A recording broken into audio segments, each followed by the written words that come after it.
In pursuit of well-fitting tube socks that are still easy to make, let's try this kind. They have simple hemmed tops. They do have decreased toes. That's the only real work to the job. And I called them twice as nice because we're going to make them with doubled strands of sock yarn. I use a lot of sock yarn similar to this. It's a #1 yarn that has a stretchy component. This one is woolen polyamide.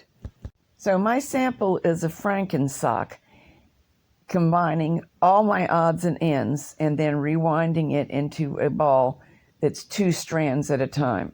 The effect is wild variegation, and I actually like it quite well. But of course, you can run 2 strands of #1 sock yarn that's new along together if you want.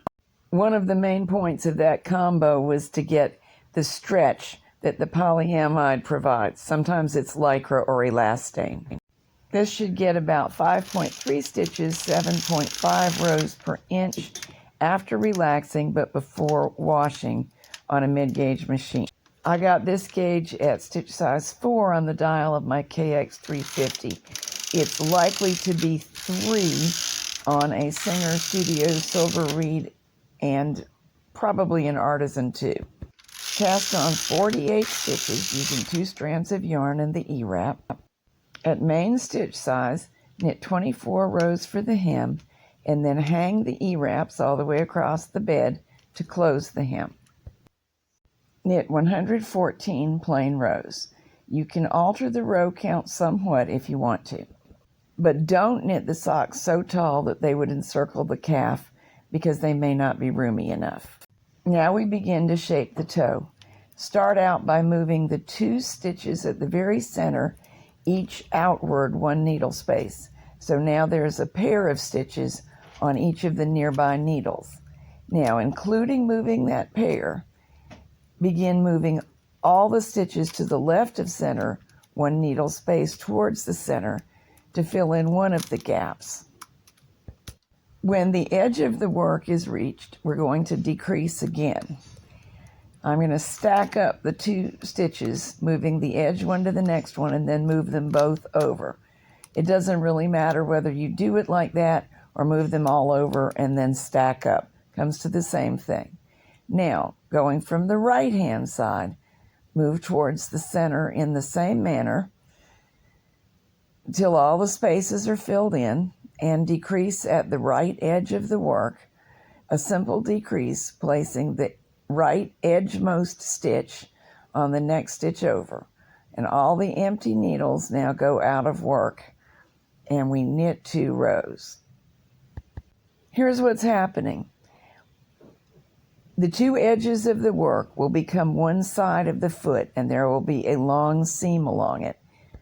Here's what we're accomplishing. The center position where we're making the first decreases is actually going to be along one side of the foot. So that's why we want to decrease the toe there. The other side of the foot will have the 2 edges sewn together. So that's why we need a decrease on each edge. On the finished toe, these will be the positions of the decreases. Keep on repeating this pattern. Knit 2 rows, decrease in all of the positions that we just decreased, knit 2 rows, and so on until there are 20 stitches left in work, after which knit 1 row. Bind off these last 20 stitches using any method that you like, or scrap it off to Kitchener the toe later. I'm using the manual transfer method. These are the decreases that occurred at the center of the work, and on the other side, of course, are the ones that occurred at the edges of the work, and they'll all align and they will mirror each other. Join across the end of the toe and sew up the edges of a decreased area and then all the way up the side seam. For long seams on socks of this sort, I like to whip stitch the knots together. While doing the decreases, I do every single row, and knots and bars actually occur on alternate rows. But going up the area that was decreased, I'll catch every row, and then every other row, the knots only, on the remainder of the sock, and it does a nice job. This relatively long strand of yarn that's easy to find is a bar. The next is a knot, bar, knot, and so on. It's the knots that I think make the nicest seam.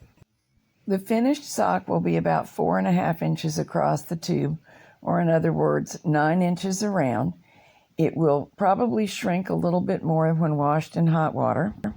It'll have great memory because we used very springy, good quality sock yarns. And while I haven't had time to try out this sock in terms of long-term wear, the yarn wears very well. I know this because I use it a great deal for making fitted socks, so this should wear equally well. Since I'm a fan of nice socks, I have several sock books with designs that I've created, and they are all in one page on my website, so in case you're a fan of socks too, I will put a link in the program notes. Also, don't miss the other free videos in this playlist.